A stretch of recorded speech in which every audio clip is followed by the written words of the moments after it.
नमस्कार दोस्तों, पिछले लेक्चर में हम लोगों ने देखा कि अनुमानात्मक सांख्यिकी या इन्फ्रेंशियल स्टैटिक्स की कौन कौन सी एजम्पशंस हैं, कौन कौन सी मान्यताएं हैं और डिग्री ऑफ फ्रीडम वगैरह क्या होता है। आज हम लोग देखेंगे कि अनुमानात्मक सांख्यिकी के अंतर्गत जो टेस्टिंग ऑफ हाइपोथेसिस है, परिकल्पनाओं का परीक्षण है, वो क्या होता है और कैसे किया जाता है। तो इसमें देखिए, सबसे पहले समझें कि अनुमानात्मक सांख्यिकी का मुख्य उद्देश्य क्या होता है। अनुमानात्मक सांख्यिकी अनुमान लगाने की एक जो है रिसर्च की एक ऑथेंटिक विधि है, जिसके अंतर्गत आप पॉपुलेशन से, ये पॉपुलेशन है, इससे एक सैंपल लेते हैं। सैंपल के आधार पे आप जो है इसकी टेस्टिंग करते हैं। और अगर किसी भी रिसर्च की बात की जाए तो सबसे पहले आप क्या बनाते हैं, ऑब्जेक्टिव। ऑब्जेक्टिव के आधार पे आप हाइपोथेसिस बनाते हैं। इस हाइपोथेसिस की या इस जो है परिकल्पना की टेस्टिंग के लिए जो पॉपुलेशन है उससे एक सैंपल लेते हैं। सैंपल के आधार पे इस हाइपोथेसिस की टेस्टिंग करते हैं।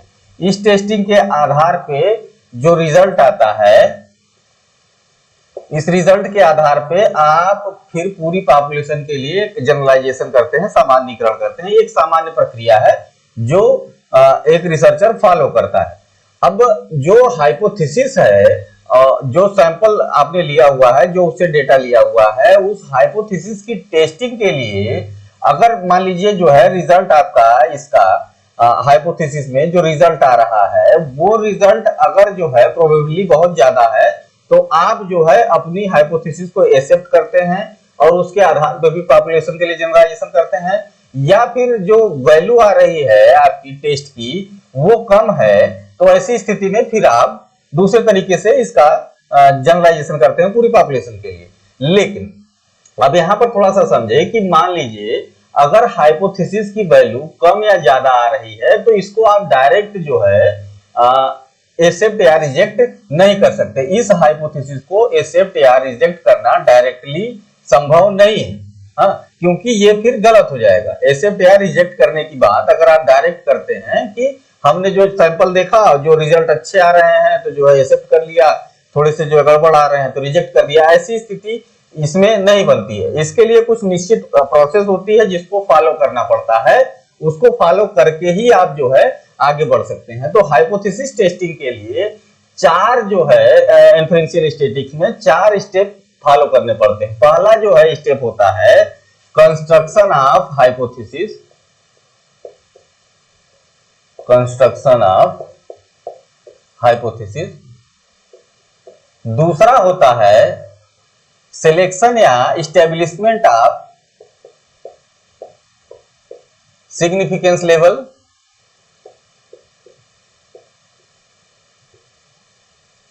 इसको कहते हैं परिकल्पनाओं का निर्माण। ये है आपके सार्थकता स्तर का निर्धारण या चयन। तीसरा होता है सिलेक्शन ऑफ स्टैटिस्टिकल टूल, जो आप परिकल्पना के परीक्षण के लिए जो टेस्ट यूज करते हैं। और चौथा होता है एरिया ऑफ रिजेक्शन, निरस्तता क्षेत्र का निर्धारण, एरिया ऑफ रिजेक्शन। ठीक है, ये 4 स्टेप फॉलो करते हैं आप। इन 4 स्टेप के आधार पे ही आप अपने सैंपल से जो रिजल्ट मिलते हैं उनके आधार पर पूरी पॉपुलेशन के लिए जनरलाइजेशन करते हैं। तो अब एक एक करके देखिए कि पहला जो है स्टेप क्या है, कंस्ट्रक्शन ऑफ हाइपोथेसिस। फिर देखते हैं सिलेक्शन ऑफ सिग्निफिकेंस लेवल क्या है, फिर सिलेक्शन ऑफ स्टैटिस्टिकल टूल क्या होते हैं, एरिया ऑफ रिजेक्शन क्या है, एक एक करके बात करते हैं। तो पहले कंस्ट्रक्शन ऑफ हाइपोथेसिस देखें। तो देखिए, किसी भी रिसर्च में जो हाइपोथेसिस बनती है, हाइपोथेसिस है क्या, हाइपोथेसिस होती है 2 चरों के बीच संबंधों का कथन, रिलेशन बिटवीन 2 वेरिएबल, 2 चरों के बीच संबंधों का कथन। ठीक है, अब किसी भी रिसर्च में जो हाइपोथेसिस बनती है वो हाइपोथेसिस देखिए बनती है नल हाइपोथेसिस। ठीक, अब हाइपोथेसिस कई टाइप की होती है, लेकिन रिसर्चेस में 2 तरीके की हाइपोथेसिस रहती है। एक नल हाइपोथेसिस होती है और एक इसके अपोजिट रिसर्च हाइपोथेसिस होती है, या जिसको कहते हैं अल्टरनेट हाइपोथेसिस। ठीक, अल्टरनेट हाइपोथेसिस। ये दो प्रकार की हाइपोथेसिस बनती हैं, दोनों सेम होती हैं। जैसे नल हाइपोथेसिस क्या कहती है कि नल हाइपोथेसिस बताता है कि दो समूहों या दो चरों के बीच कोई संबंध नहीं है। इसको समझिएगा, दो चरों या दो समूहों के बीच कोई संबंध नहीं है। अब इसके जस्ट उल्टा जो है रिसर्च हाइपोथेसिस क्या हो जाएगी कि दो चरों या दो समूहों के बीच संबंध या अंतर है। ठीक है, ये कहता है कि नहीं है, ये कहता है कि है। नल हाइपोथेसिस हमेशा नो में रहेगा और रिसर्च हाइपोथेसिस उसका जस्ट अपोजिट हो जाएगा। तो जो हम टेस्टिंग के लिए जो हाइपोथेसिस लेते हैं वो लेते हैं नल हाइपोथेसिस। ठीक है, नल हाइपोथेसिस को डिनोट कैसे करते हैं? H0 dash MA minus MB equal to 0। इसको समझे थोड़ा सा। अब जैसे H0 को डिनोट करते हैं आपका नल हाइपोथेसिस को H0 से, 0 का मतलब हो गया आपका नल हाइपोथेसिस। M क्या है? मीन है A ग्रुप का, और B क्या है यहाँ पर? MB मीन है B ग्रुप का। तो दो ग्रुपों के बीच संबंध नहीं है बराबर 0, इसने बता दिया। इसी का अपोजिट जो है रिसर्च हाइपोथेसिस क्या हो जाएगा? H1 इसको लिखा जाता है dash MA minus MB equal to not 0। ठीक है, ये कहता है कि दोनों चरों के बीच संबंध है या जो है अंतर है, ये बताता है। जबकि ये कहता है कि दोनों के बीच अंतर नहीं, बराबर 0 हो गया, यहां पर नॉट बराबर। ठीक है, तो ये दोनों के बीच अंतर या उसको बताता है। अब देखें कि नल हाइपोथेसिस को, सबसे बड़ी बात ये होती है कि नल हाइपोथेसिस को एक्सेप्ट या रिजेक्ट कैसे करते हैं। अब जैसे मान लीजिए नल हाइपोथेसिस, देखिए दोनों चीजें एक दूसरे से संबंधित है। अगर नल हाइपोथेसिस को आप एक्सेप्ट कर रहे हैं तो यानी जो है रिसर्च हाइपोथेसिस आपकी रिजेक्ट होगी। ठीक है, ये एक दूसरे के अल्टरनेटिव होते हैं। अब मान लीजिए ये जो है सेलेक्ट हो रही है, एक्सेप्ट हो रही है, तो नल हाइपोथेसिस रिजेक्ट हो जाएगी। ये दोनों परिस्थितियां रहती हैं। नल हाइपोथेसिस अगर एक्सेप्ट हो रही है तो रिसर्च हाइपोथेसिस रिजेक्ट हो जाएगी। अगर रिसर्च हाइपोथेसिस एक्सेप्ट हो रही है तो नल हाइपोथेसिस रिजेक्ट हो जाएगी। ये नल हाइपोथेसिस की टेस्टिंग ही जो है पूरे रिसर्च में की जाती है। उसी का जस्ट उल्टा अल्टरनेटिव रिसर्च हाइपोथेसिस होती है। अगर मान लीजिए नल हाइपोथेसिस जो आपने सैंपल साइज दिया हुआ है, अगर उसकी वैल्यू ज्यादा आती है टेबल वैल्यू से, तो ऐसी स्थिति में नल हाइपोथेसिस आपकी रिजेक्ट होती है।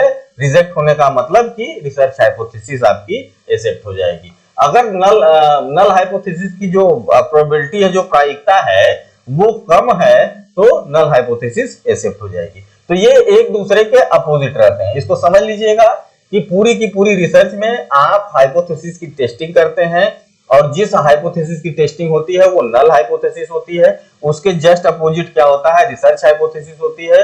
रिसर्च हाइपोथेसिस के एक्सेप्टेंस और नल हाइपोथेसिस की एक्सेप्टेंस या रिजेक्शन का अल्टरनेट होता है कि एक एक्सेप्ट हो रही है तो दूसरी रिजेक्ट होगी। और वो किस आधार पे होती है कि जो वैल्यू आपकी जो टेस्ट की आ रही है, अगर उसकी प्रायिकता अधिक है तो नल हाइपोथेसिस रिजेक्ट हो जाएगी।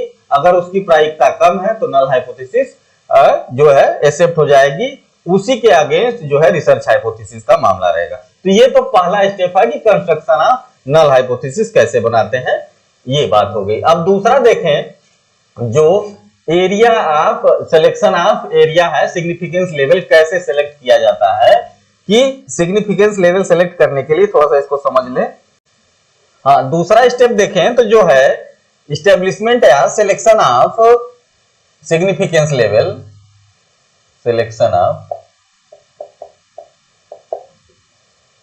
सिग्निफिकेंस लेवल, सार्थकता स्तर का निर्धारण या चयन कैसे करते हैं। देखिए, कोई भी पॉपुलेशन हो, पॉपुलेशन मान लीजिए ये है, इससे जो सैंपल लिया जाता है, ये सैंपल कभी कभी जो है पॉपुलेशन के संदर्भ में सही जानकारी नहीं देता है। ठीक है, इसको समझ लें कि पॉपुलेशन जो है, जनसंख्या, उससे जो सैंपल लिया गया, वो सैंपल पूरी पॉपुलेशन के लिए सही जानकारी नहीं देता है। ऐसी स्थिति में जो आपकी नल हाइपोथेसिस है, उसके जो है रिजेक्शन या सिलेक्शन में कभी कभी कमियां हो सकती हैं या गड़बड़ी हो सकती है, कभी कभी गलत रिजल्ट आ सकते हैं। ऐसी स्थिति में आप जो है एक प्रायिकता, एक प्रोबेबिलिटी बनाते हैं और एक लाइन बनाते हैं जो पूरी की पूरी आपकी टेस्ट को दो बराबर भागों में बांट देता है। ये कहता है कि वे स्वैच्छिक चयनित बिंदु जो प्रायिकता को, आपकी प्रोबेबिलिटी को कि एक्सेप्ट हो रहा है हमारा नल हाइपोथेसिस या रिजेक्ट हो रहा है, प्रायिकता रेखा को दो बराबर भागों में बांट दे, दो बराबर भागों में बांट दे, तो वो कहलाता है सिग्निफिकेंस लेवल। ठीक है, वे स्वैच्छिक चयनित बिंदु जो आपने स्वयं से चयनित किए हैं, जो प्रायिकता रेखा को दो बराबर भागों में, ये सिग्निफिकेंस लेवल है, दो बराबर भागों में बांट दे, वो आपके जो है सिग्निफिकेंस लेवल कहलाते हैं या सार्थकता स्तर कहलाती है। एक साइड में आपका एरिया ऑफ एक्सेप्टेंस रहता है कि अगर नल हाइपोथेसिस की वैल्यू या टेस्ट की वैल्यू इसमें आ रही है, एरिया ऑफ सिलेक्शन या एक्सेप्टेंस और एरिया ऑफ रिजेक्शन,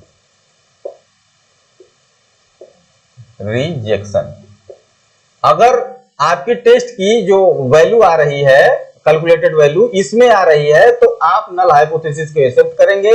यदि जो है टेस्ट की वैल्यू इसके अंतर्गत आ रही है, तो आप जो है नल हाइपोथेसिस को रिजेक्ट करेंगे। ठीक है, तो वे स्वैच्छिक चयनित बिंदु जो प्रायिकता रेखा को दो बराबर भागों में बांट दे, एक साइड में एरिया ऑफ एक्सेप्टेंस और दूसरे में एरिया ऑफ रिजेक्शन हो, वे जो है सिग्निफिकेंस लेवल कहलाते हैं। अब सिग्निफिकेंस लेवल अगर आप देखें तो दो टाइप के होते हैं।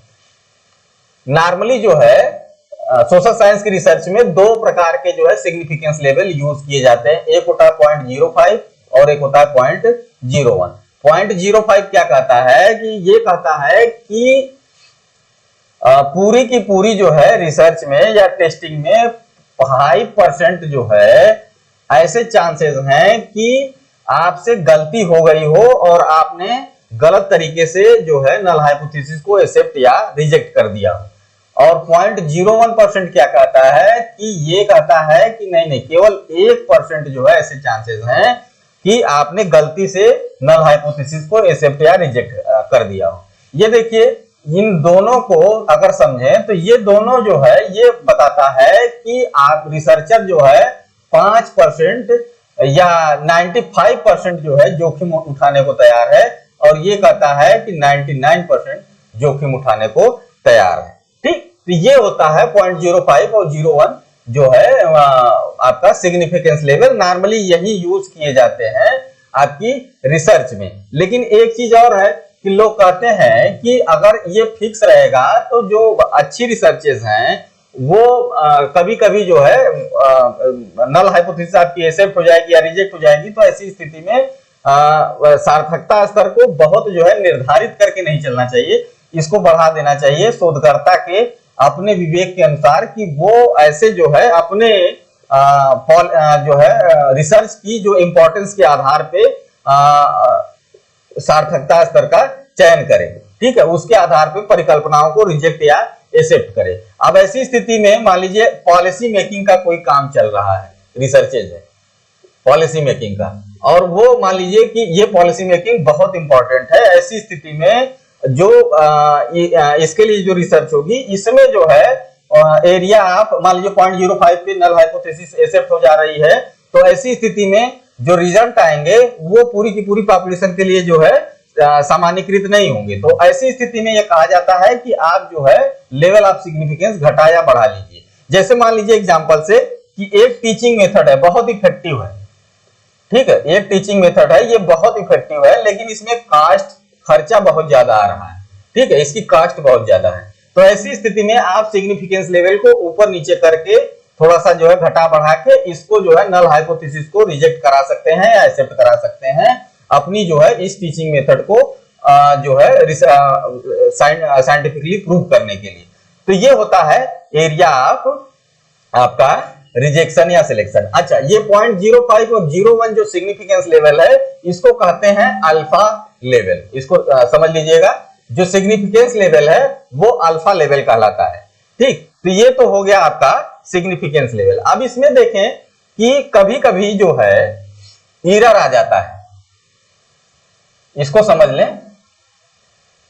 जो आपका सिलेक्शन का क्राइटेरिया है नल हाइपोथेसिस की सिलेक्शन या रिजेक्शन का, उसमें कभी कभी जो है एरर आ जाता है। ये एरर जो है दो टाइप का होता है, एक होता है टाइप 1 एरर और दूसरा होता है टाइप 2 एरर।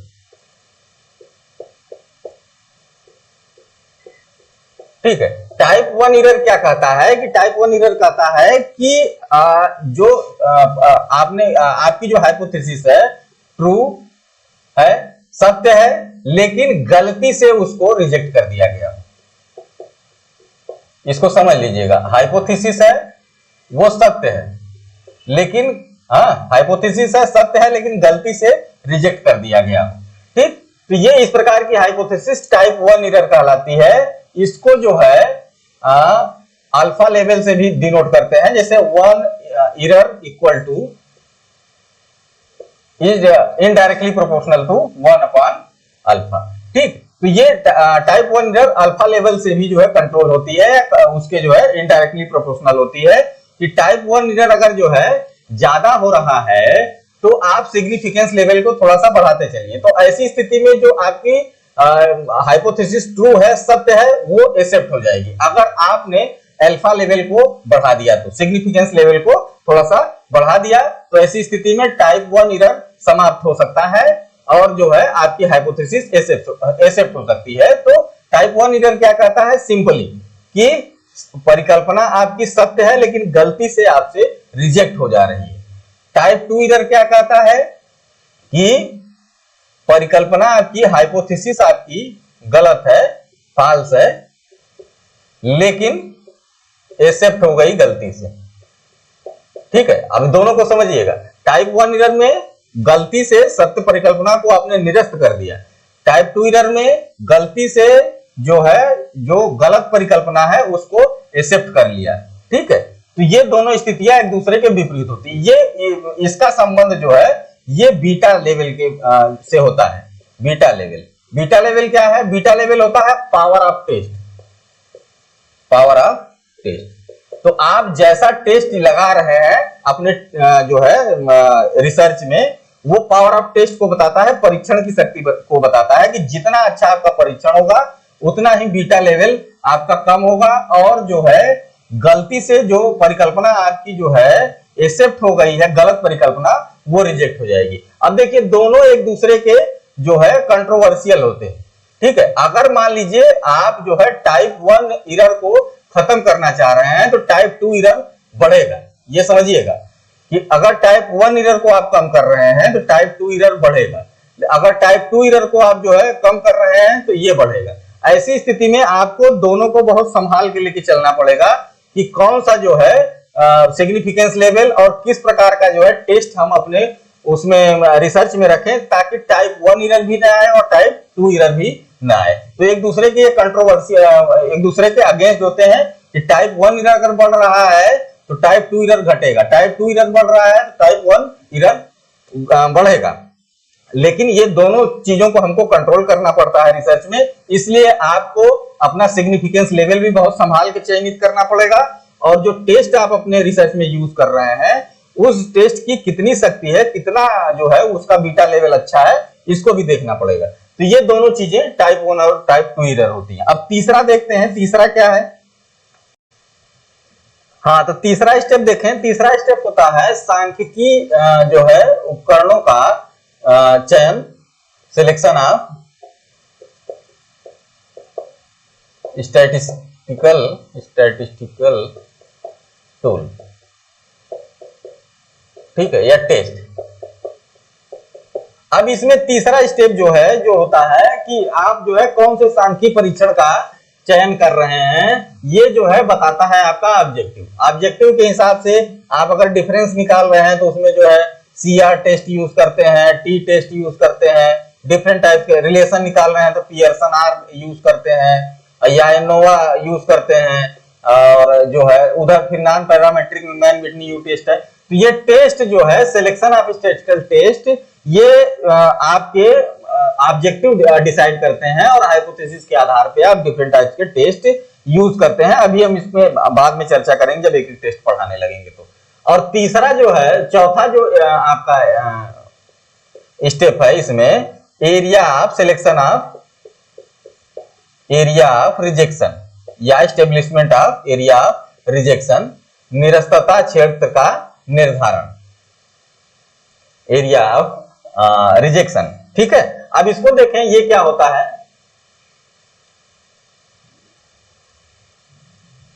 देखिए, जब आपने कोई भी जो है सिग्निफिकेंस निर्धारित किया तो ये एक होता है एरिया ऑफ एक्सेप्टेंस और ये होता है एरिया ऑफ रिजेक्शन।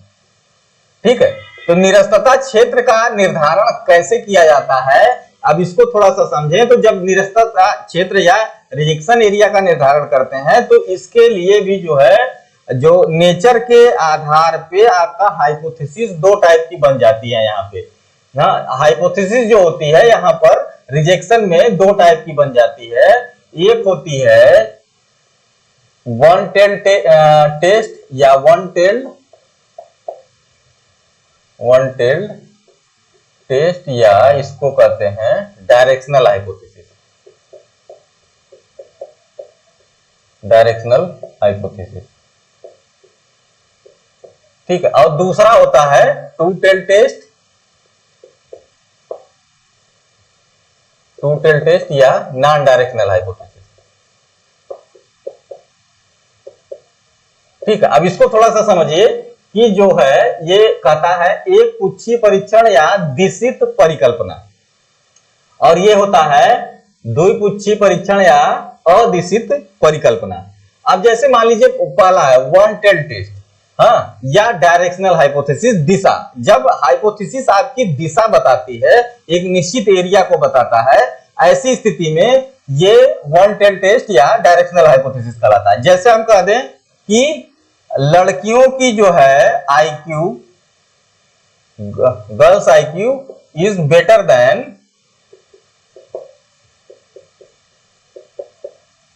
बॉयज। ठीक है, लड़कियों की आईक्यू लड़कों से बेहतर है।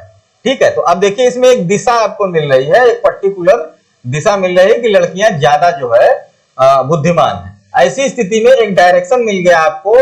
तो अब इसका एरिया ऑफ रिजेक्शन अगर एनपीसी पर देखेंगे तो एक साइड में रहेगा, चाहे इस साइड में रहेगा, चाहे दाहिने साइड में, चाहे बाएं साइड में, जिधर आप जो है गर्ल्स की आईक्यू को रखेंगे, एक साइड में रहेगा, चाहे इधर रहेगा, चाहे इस साइड में रहेगा। ठीक है, एक साइड में ये रहेगा एरिया ऑफ रिजेक्शन।